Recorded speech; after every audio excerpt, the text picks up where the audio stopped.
Kuya Bibo, dako gid ang kagustuhan ko nga magpadala man sang akon heart story. Kabay nga mabasahan mo ini kag mabatian ko man sa kahanginan. Una sa tanan, maayong hapon sa imo tagpalamati. Ako gali si Liza.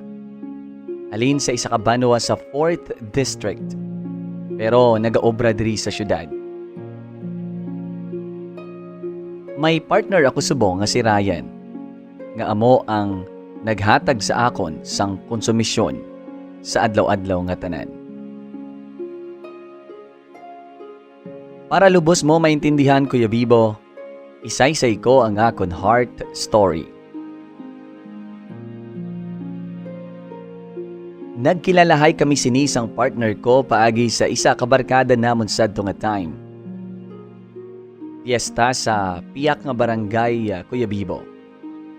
Kay man, kami sang una sa mga pakaisa ko kag mga kabarkada namon. Mahilig kami mangayaw sa mga disco-disco sa mga piyestahan. Daw halos tanan nga mga malapit nga mga kabarangayan sang amon banwa. Baw, wala gid kami absent kay man daw ginatulod gid ang amon mga tiil nga mangayaw disco. Kadamo sina sa amon per may magpamiesta. Gani sugot man ang amon mga ginikanan. Kay man puro lang man kami magpakaisa. Nakahiligan namon nga magdisco. Sadya-sadya pa sadto mga disco-disco sa mga piyestahan. Nagdira ko nakilala si Ryan. Barkadahay sila sang classmate namon sang high school nga si Makoy. Kay man si Makoy, boyfriend ni siya sang isa pa kakabarkada namon nga si Kimberly. Gani, permigid nagaupod sa amon si Makoy. Sa 5 kami ka mga magbarkada sang high school, si Kim pa lang ang may boyfriend. Kag the rest sa amon, pa-cute-cute lang sa mga boys eh. Basta nga, pinakilala kami nila Makoy. 4 man sila sadto kag puro lalaki. Kag Kuya Bibo, wala man sa pagpabugal. May tsura ako. Damo og hambal ka mga barkada namon. Nga gwapa kuno ako. Klaruhon ko lang Kuya Bibo hindi ako sina ang naghambal. Ang iban nga mga nakakilala sa akon. Gani, nakahambal ako nga siguro amo man ina nga nakuha ko ang atensyon ni Ryan sadto nga tion. Ako man, una ko pa lang tulok kay Ryan. Kuya Bibo, nagka-crush man ako sa iya. In fairness, Kuya Bibo, gwapo siya. Bago kami nagkadto sa diskohan, nagainom-inom anay sila gani nga may time kami magchika-chika kag magbanding. Abaw Kuya Bibo, nangilala gid si Ryan sa akon. Siguro, kursunada niya gid ako eh. Kay ti, pilaman kami to nga mga girls nga magbarkada, pero ako ang ginpalapitan niya. Kag medyo nakaistorya kami sang malawig-lawig. Ang iban ko naman nga mga barkada, naga-istorya-istorya man sa iban nga mga barkada pagid ni Ryan.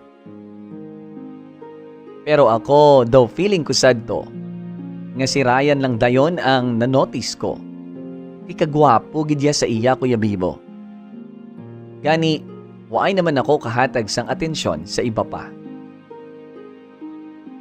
Kuya Bibo, sino ang mag-expect nga amo na ato ang panugod sang tanan?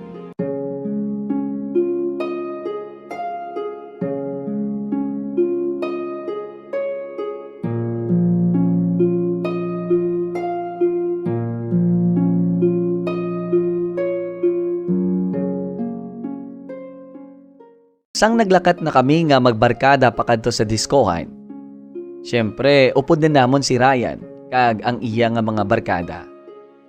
Kag sang sa diskuhan na kami, kasadya lang man sa amon, Kag wala kami ginapalampas nga mga disco music.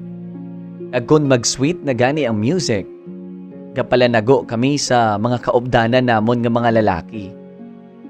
Kay para hindi kami mabayle sang iban. Balan mo sa mga baylihan, Kuya Bibo, pagka sweet music ganina, pwede ka i-approach sang maski sino nga lalaki nga hindi mo kilala nga magbayli ka mo sa tunga.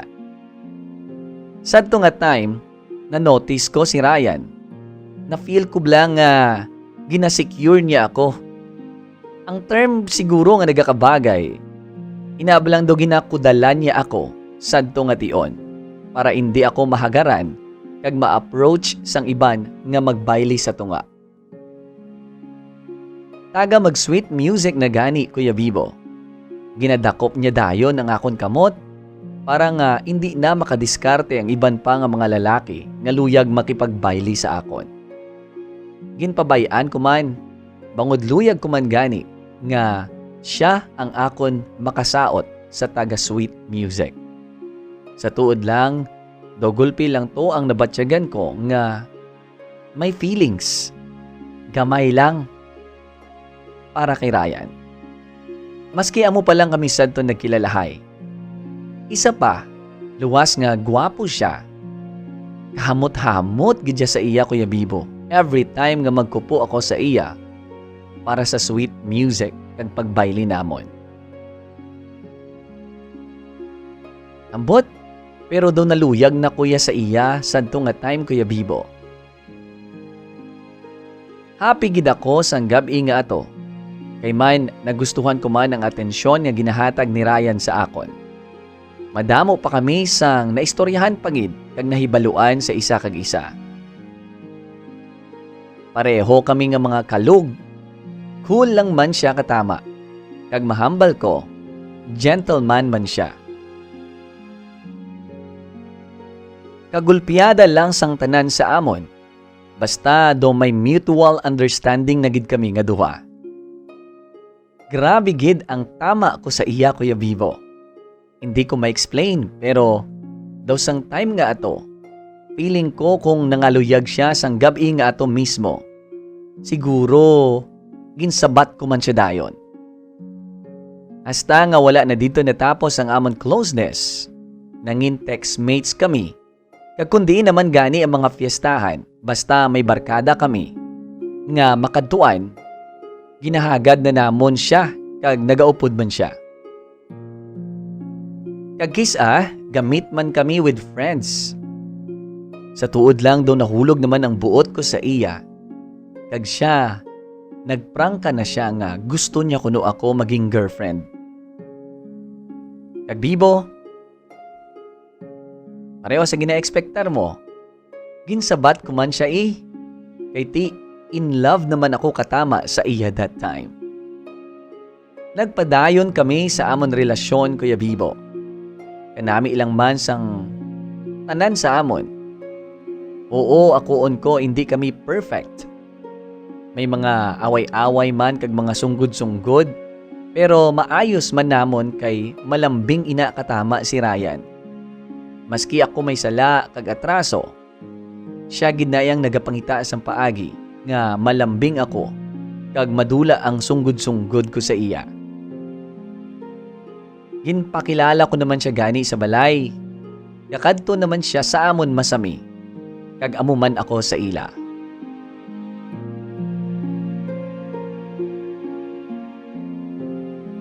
Kuya Bibo, gapati ka nga maski ano ka maayos ang tanan, may pagtilaw gid nga nagaabot. One time, nakita ko si Ryan nga nagatutok gid sa cellphone niya. Kag daw, ma-feel ko nga may ginatago siya sa akon. Namilit ako maglantaw, hindi siya gusto. Gani, nagduda na gid ako. Hasta nga nangakig ako. Kag nag-ako siya nga may textmate siya.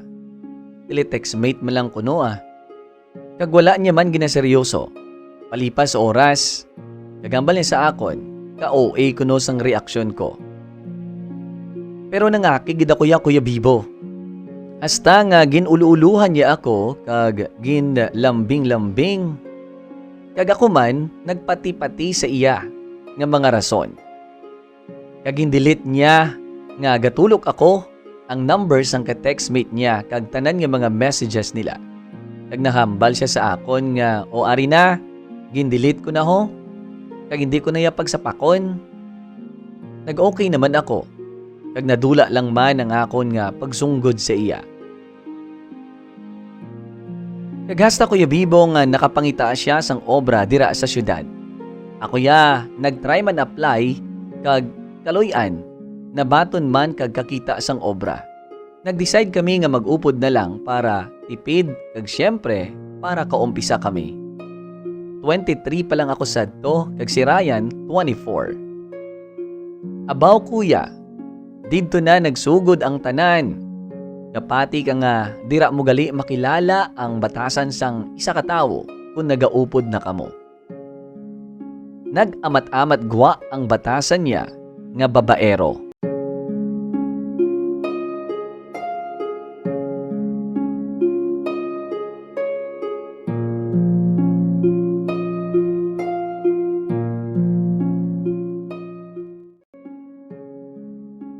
Kuya Bibo, nag-start na ang akon problema.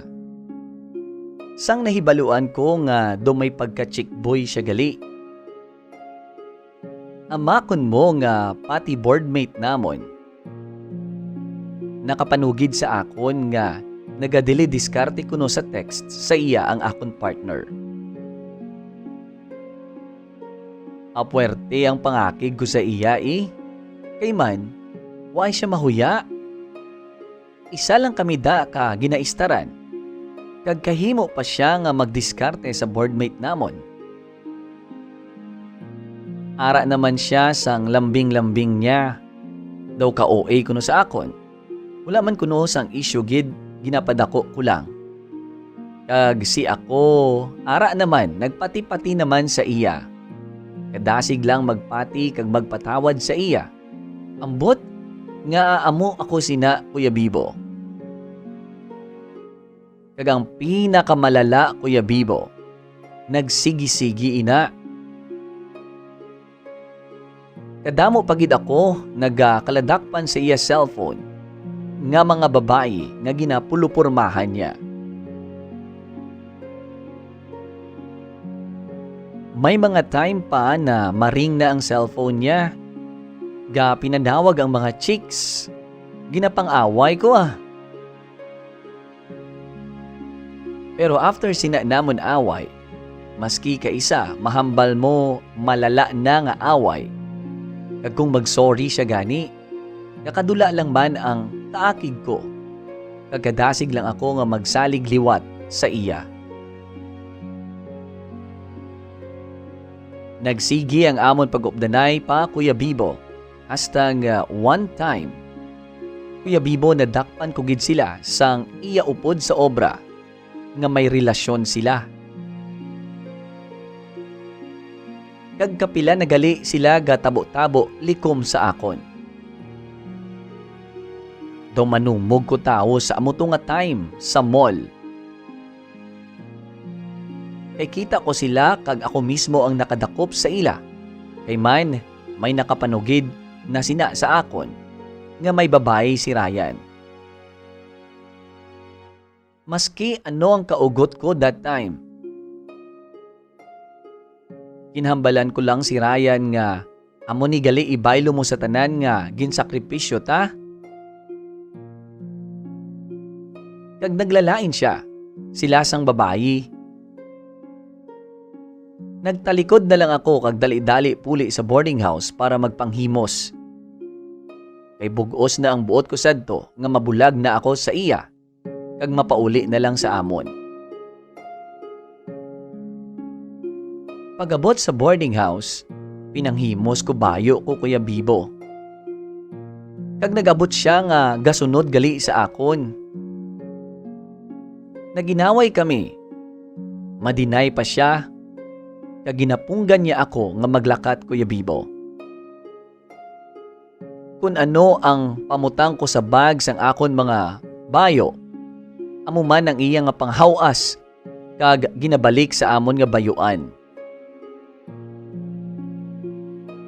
Kag ari na naman ang eksena nga nagapangayo naman siya sang sorry. Ginahakos niya ako sang hugot. Ako, grabe ang hilibion ko kag panginpadlos.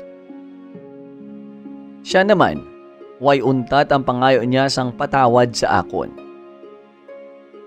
Ginapunggan niya ako nga maglakat, Kuya Bibo. Kag hambal siya nga hindi na maliwat pa. Ginahaluk-halukan niya ako. Kag ginalambatan niya ako sa portahan. Nga hasta nga naghilibion na lang ako sa amon nga ginahigdaan.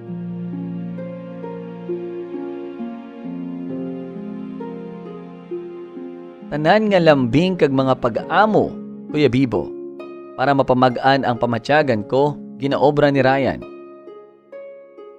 Kag-ari na naman ako, nagamat-amat naman, sang humok ang akon nga tagipusoon. Hasta nga nagkalma ako, kagambot nga kadasig lang nga magpati-pati na naman ako sa iya ginapanghambal. Akuon ko, palangga ko siya katama, Bibo. Bisan masakit na nga ginahimo niya sa akon, ginabaton ko kag handa nga maghatag liwat sang tsansa sa iya. Martir bala ang tawag sa akon? After na nga daan sang mga salaya, sweet-sweet naman na siya. Grabe naman ka-sweet ang mga ginapanghimo niya. Kag ako, pati-pati man dayon. Inaabala nga makita ko man nga nag-e-effort siya para makabawi sa mga atraso niya. Hasta nga, kabalik naman kami sa normal. Kag amo na lang ina permi ang nagakatabo. Maliwat na naman ina siya. Madakpan ko na naman nga may ginapulupurmahan. Pero, do hindi ako kabatas, nga bayaan siya, Kuya Bibo.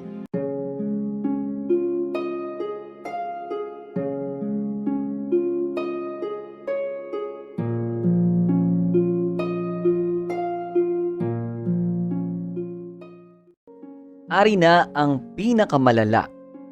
Malala pa sa ginapaabot mo, Kuya Bibo.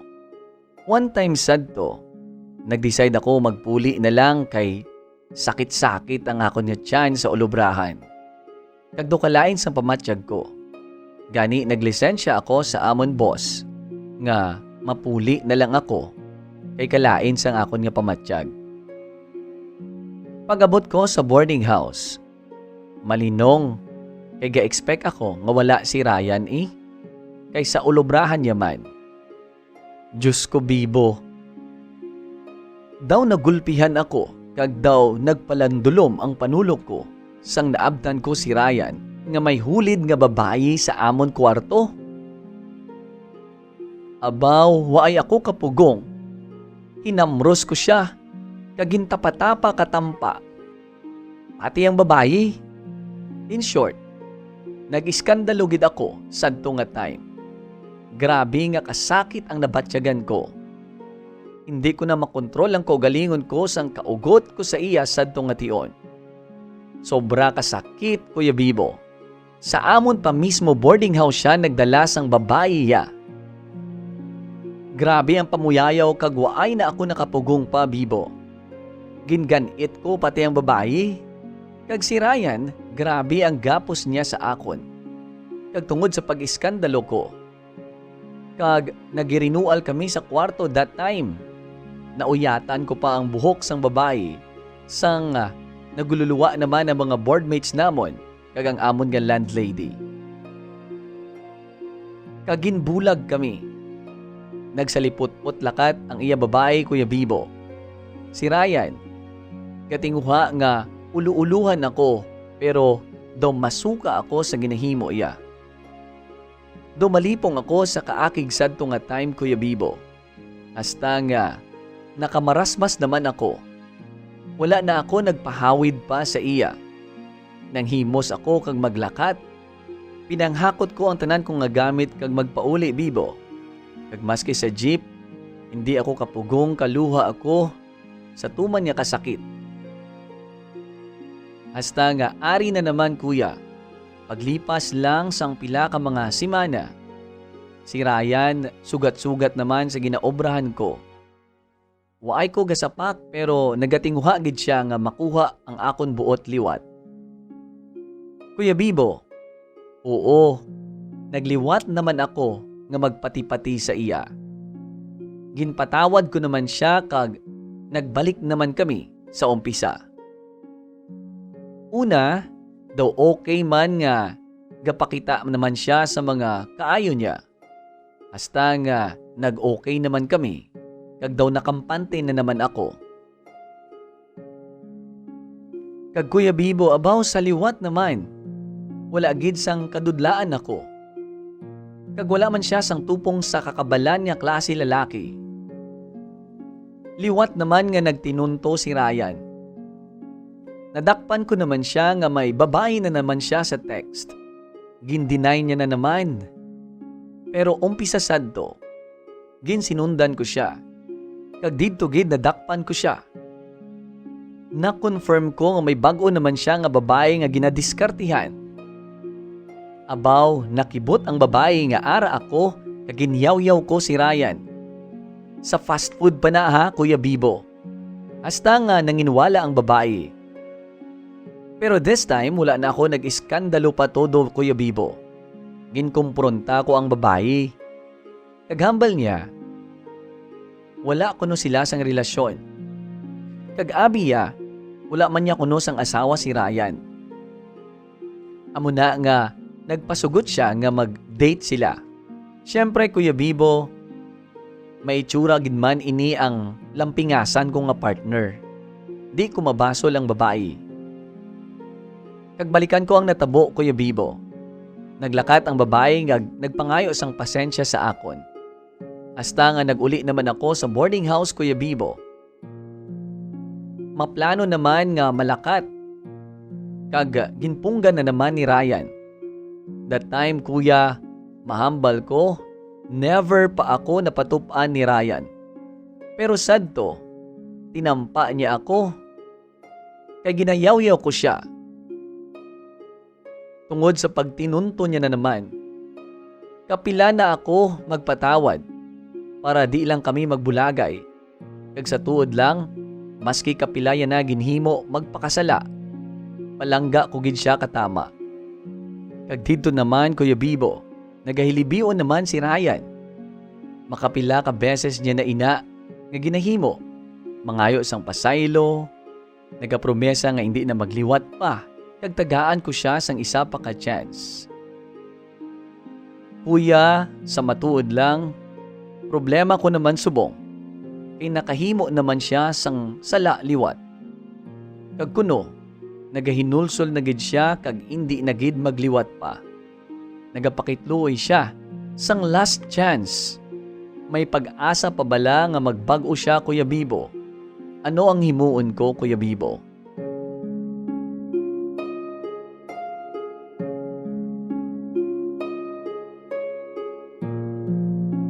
Lisa, ang imo nga heart story do kaangay bala nga balaan mo naman kung ano ang solusyon. Pero pilit mo ini nga ginabaliwala. Ang option mo gihapon nga ginapili is pasakitan mo ang imo nga balatyagon. Hindi lang kaisa, kaduha, katatlo, kundi sa pagkadamo na nga beses base sa imo story nga gahambal siya nga mabalikay ka mo, kay palangga kanya, nagahinulsol na siya, hindi na maliwat, kagkadamo na lang nga mga pasalig. But ang pamangkot ko, ano ang resulta? Amo gihapon ka mo? Kaginatulirar mo ina. Kung sa second chance nga issue, why di pa makonsider because I believe everybody deserve a second chance. But there is no such thing, Lisa, as third chance, fourth, fifth, and so on chances. Nagets mo man siguro ang gusto ko ihambal. Ang relasyon, Lisa, dapat duhagid kamo sina ang nagahatag sang bili. Commitment nyo ina nga duha. Pero sa nagakatabo sa imo, Mahambal mo balaayhan nga ginapanindugan ni Ryan ang iya commitment sa imo bilang partner niya. Mahapos lang magbuhi isang I'm sorry, sang palangga ta ka, sang hindi ko gusto nga madula ka. Pero ang pamangkot ko sa imo, ang mga tinaga niya nga ini, sa liwat-liwat nga mga kasalanan niya nga ginahimo sa imo. Nagasinanto ini sa mga ginapakita niya o wala na? Nan, dira ka umpisa, Liza.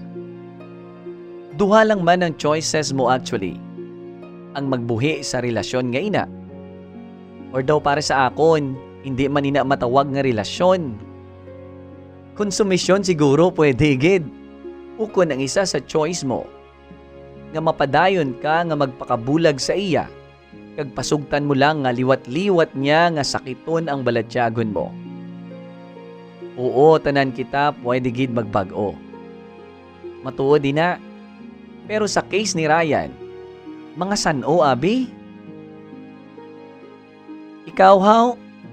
Willing ka pa bala magsigi sa isa ka relasyon nga wala ka sang nakuha in return, kundi kasakit sang buot, stress, kag konsumisyon nga ikaw na mismo ang naghambal sina. Kung okay pa ini sa imo, then go on. Pero kung kadaman sa amon subong nga nakabati sang heart story mo ang pamangkuton, I am sure nga naga-agree sila sa akon. Nga ang nagakadapat nga choice nga pilion namon para sa imo, ang mangin free ikaw, ang mangin hilway ikaw sa sitwasyon mo subong. You deserve to be happy.